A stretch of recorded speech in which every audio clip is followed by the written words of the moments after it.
मैं 30 लाख के कर्ज में डूबा हुआ था, लेकिन अब एक ही ट्रिप में 50,000 कमाने जा रहा हूँ। क्लिफ साइड रोड्स और लैंडस्लाइड से भरे रास्तों पर अपनी ड्राइविंग स्किल्स के दम पर मैं किस्मत को चुनौती देता हूँ। मैं एक ऐसा हार्ड ट्रांसपोर्ट कर रहा हूँ जिसकी लाइफ सिर्फ 5 घंटे बाकी है। मैं ट्रैफिक को चीरते हुए आगे बढ़ता हूँ, जिंदगी के लिए रास्ता साफ करता हूँ और मौत के खिलाफ रेस लगाता हूँ। इस रोड पर मेरे कुछ ऐसे भाई हैं जिनके लिए मैं अपनी जान भी दे सकता हूँ। मेरा नाम सिल्स है। मैं एक सिटीजन ट्रक ड्राइवर हूँ। खाओ, सो और साफ साफ बोलो, जिस पर सामने से आवाज आती है। 11 नंबर के लिए एक अर्जेंट जॉब है और पूरा truck high precision medical equipment से भरा हुआ है। इसे सुबह 8 बजे से पहले पहुंचाना जरूरी है। जिस पर कोई पूछता है, कार्गो ऑनर कितना दे रहा है? 5,000? नहीं, 50,000। यह सुनते ही सब चौंक जाते हैं। वाह क्या ट्रिप है। लेकिन मैं मन ही मन सोचता हूँ कि आसमान से गिरने वाला पैसा कभी गिफ्ट नहीं होता। वह ऐसी चीज होती है जो गिरती जरूर है लेकिन चोट देकर जाती है। जिस पर मैं पूछता हूँ, कार्गो क्या है? शॉर्टकट चाहिए क्या? मैंने कहा ना, हाई प्रिसीजन मेडिकल इक्विपमेंट है। जिस पर दूसरा आदमी बोलता है, जैसे चावल का कटोरा हो, ओनर बहुत ज्यादा कॉम्पेंसेशन दे रहा है। अगर कार्गो इतना कीमती है और भीग भी नहीं सकता तो कोई इसे लेने की हिम्मत क्यों नहीं कर रहा? जिस पर जवाब आता है, क्योंकि कोई लेने की हिम्मत नहीं करता। लोगन, क्या तुम करोगे? क्या तुम यह जॉब रिजेक्ट कर रहे हो? लोगों को पहाड़ों में धकेल रहे हो? 50,000 लुभाने वाला है लेकिन अपनी जान की भी कीमत होती है। जिस पर मैं कहता हूँ, रिस्क में ही पैसा मिलता है। मैं किसी को मजबूर नहीं कर रहा। मैं जल्दी से हिसाब लगाता हूँ। 50,000 में से फ्यूल और टोल निकालने के बाद लोगन का कमीशन भी मेरे हाथ में आएगा। कम से कम 40,000 तो बच ही जाएंगे। 40,000 मैं अपने बेटे के लिए वह लेगो सेट खरीद सकता हूँ जिसकी वह महीनों से जिद कर रहा है। 40,000 मैं अपने माता पिता के अकाउंट में पैसे डाल सकता हूँ ताकि उन्हें बचा हुआ खाना खाकर दिन न गुजारना पड़े। जिस पर मैं बिना हिचक कह देता हूँ, यह काम मैं करूंगा। ब्रदर, अच्छे से सोच लिया है ना? ये मजाक नहीं है। मैं सोच चुका हूँ। कार्गो कहाँ है? ईस्ट बॉन्डेड वेयरहाउस में। लेकिन कॉन्ट्रैक्ट ध्यान से पढ़ना। डिले या कार्गो डैमेज होने पर कंपेंसेशन बहुत ज्यादा है। इसके बाद हम वेयरहाउस पहुंचते हैं। मास्टर, सेफ्टी ऑन टाइम सबसे ज्यादा जरूरी है। ये बैच विदेशी क्लाइंट्स की एग्जीबिशन के लिए है। अगर देर हुई तो पेनल्टी बहुत भारी होगी। जिस पर सिलस से पूछा जाता है, ये ट्रक भरोसेमंद है? मैं हल्की मुस्कान के साथ कहता हूँ, रास्ते में पता चल जाएगा। इसके बाद फोर्कलिफ्ट की मदद से कार्गो को बहुत सावधानी से कंटेनर में लोड किया जाता है। लेकिन मुझे पूरी तरह भरोसा नहीं होता।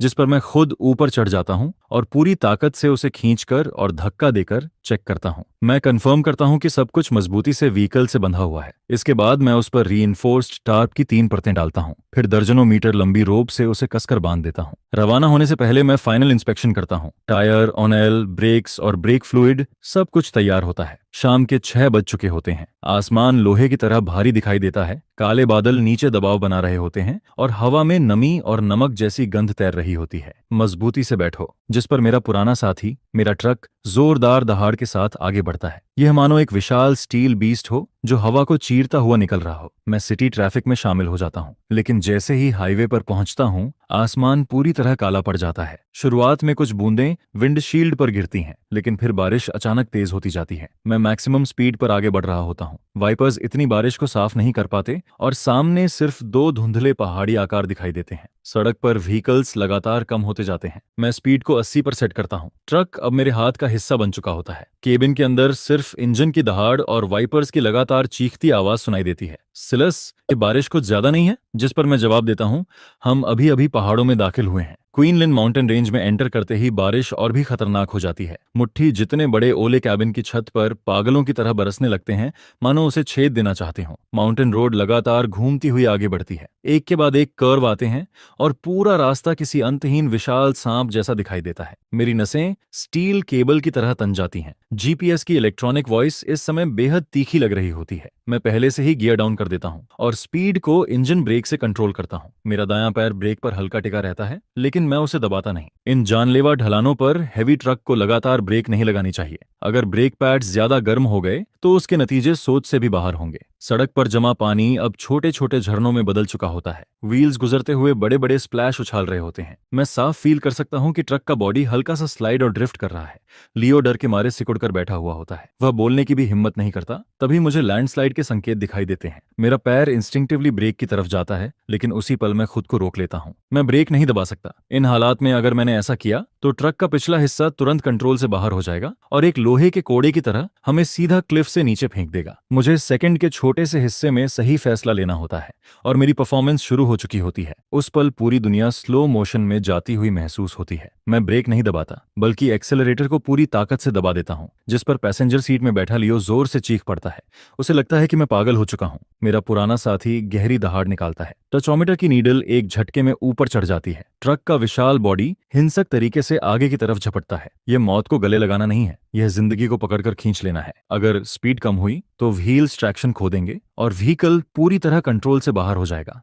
मुझे बड़े लैंडस्लाइड से पहले इनर्शिया और पावर का इस्तेमाल करके डेंजर जोन को पार करना ही होगा। इसे हाई गियर स्लोप टेक्निक कहा जाता है। दूसरे लोग ढलान पर ऊपर चढ़ते हैं, मैं नीचे उतरते हुए यह टेक्निक इस्तेमाल कर रहा हूँ। ट्रक इतना कांप रहा होता है कि मानो किसी भी पल टूट जाएगा। लियो इतना डर चुका होता है कि उसके मुंह से आवाज तक नहीं निकलती, लेकिन मुझे स्टीयरिंग व्हील पर पूरा कंट्रोल बनाए रखना होता है। जरा सी भी गलती की गुंजाइश नहीं होती। ठीक उसी पल जब ट्रक का अगला हिस्सा मड और रॉक्स के बहाव वाले इलाके से बाहर निकलने वाला होता है, तभी पीछे से जोरदार धमाके की आवाज आती है। ऐसा लगता है जैसे पूरा पहाड़ ढह गया हो। मैं तुरंत रियर व्यू मिरर में देखता हूँ, जिस पर मुझे सिर्फ इतना दिखाई देता है कि जिस सड़क से हम अभी अभी गुजरे थे, वहां पीली ड्रैगन जैसी मड और स्टोन्स की विशाल लहर पूरे रोडवे को निगल चुकी होती है। यह सीन किसी डिजास्टर मूवी से भी ज्यादा रियल लगता है। डरावना, बहुत ज्यादा डरावना। लियो भी ये सब देख लेता है। हम बाल बाल बचे थे। इसके बाद मेरा सबसे शुद्ध ड्राइविंग इंस्टिंक्ट काम करता है। दायां पैर एक्सेलरेटर से हटता है, बायां पैर बिजली की तेजी से क्लच पर पड़ता है। मेरा दायां हाथ बिना झिझक गियर शिफ्ट पर जाता है। 12वीं गियर से सीधे 8वीं गियर क्लैंक। गियर बॉक्स से धातु जैसी दर्द भरी आवाज निकलती है। पूरा व्हीकल जोर से झटका खाता है। इंजन कांप उठता है। यह मीडियम ट्रक ड्राइवर की आखिरी सर्वाइवल टेक्निक होती है। First down shift. Engine resistance का इस्तेमाल करके जबरदस्ती स्पीड कम करना, चाहे व्हीकल डैमेज ही क्यों ना हो जाए, लेकिन उस समय इसकी कोई परवाह नहीं होती। इंजन आरपीएम लिमिट तक पहुंच जाता है। मैं महसूस करता हूं कि नीडल रेड जोन के आखिर को छू रही है,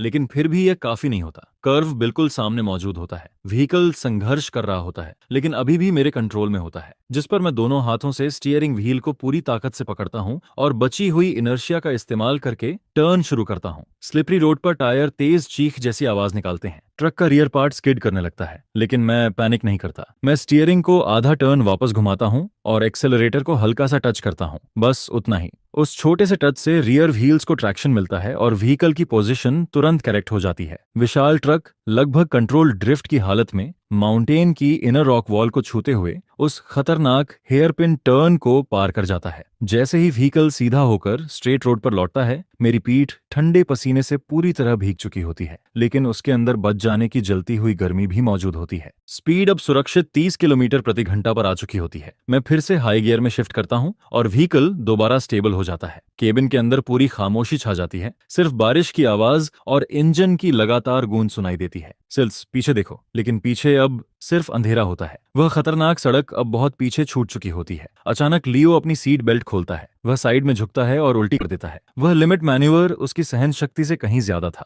मैं एक सिगरेट जलाता हूँ। मेरा हाथ अभी भी कांप रहा होता है। यह डर नहीं होता, यह एक्सट्रीम कंसंट्रेशन के बाद नर्व्स का नेचुरल रिएक्शन होता है। एक कश धीरे धीरे मेरी तनी हुई नसों को शांत करता है। हम बच चुके थे। सिलस, पहले क्या करते थे? जिस पर मैं जवाब देता हूँ, मेरी एक कंपनी थी। फिर क्या हुआ? कंपनी खत्म हो गई, बिजनेस फेल हो गया और मेरे ऊपर बहुत सारा कर्ज रह गया। फिर कोई और रास्ता नहीं था, इसलिए ड्राइविंग शुरू करनी पड़ी। और ये ड्राइविंग स्किल, जिस पर मैं हल्की हंसी के साथ कहता हूँ, जरूरत ने सिखाई। जब खतरा तुम्हारे पीछे दौड़ रहा हो तो अगर तुम तेजी से नहीं भागोगे तो गिर जाओगे। इसके बाद पूरी रात बारिश चलती रहती है, लेकिन हमें कोई और बड़ा खतरा नहीं मिलता। और फिर अगली सुबह 7:40 पर जब हल्की रोशनी फैलनी शुरू होती है, मेरा पुराना साथी, जो पीली मिट्टी से ढका हुआ किसी बैटलफील्ड से लौटे वॉरियर जैसा दिखाई दे रहा होता है, इंजन एग्जीबिशन सेंटर के अनलोडिंग एरिया में मजबूती से आकर रुक जाता है। लियो, क्या हुआ? रास्ते में कोई दिक्कत आई थी क्या? जिस पर लियो मुस्कुराते हुए कहता है, ब्रोदर, हम शेड्यूल से पूरे 20 मिनट पहले पहुंच गए हैं। इसके बाद कार्गो ऑनर आगे आता है और कहता है, बड़े एहसान का शुक्रिया सिर्फ शब्दों से नहीं किया जाता। फ्रेट का हिसाब अभी यहीं कर देते हैं और तुम्हें यहां तक एस्कॉर्ट करके लाने के लिए मैं अपनी तरफ से 20,000 एक्स्ट्रा दूंगा। जिस पर मैं सिर हिलाते हुए कहता हूं,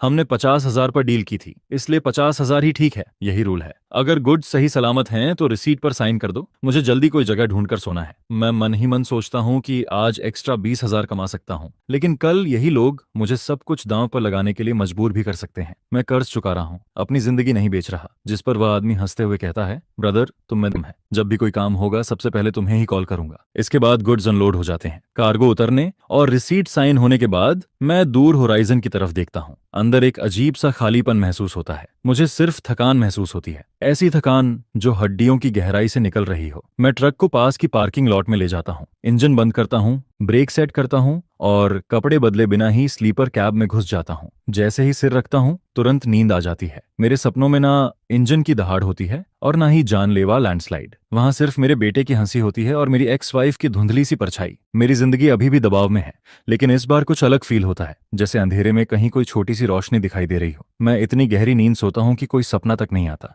बिल्कुल एक खत्म हो चुकी बैटरी की तरह, जिसे किसी अंधेरे कोने में फेंक दिया गया हो। ट्रक के अंदर सब कुछ अंधेरा होता है, सिर्फ एक इंडिकेटर हल्की रोशनी में चमक रहा होता है। मैं फोन निकाल कर देखता हूँ, शाम के 4 बज चुके होते हैं।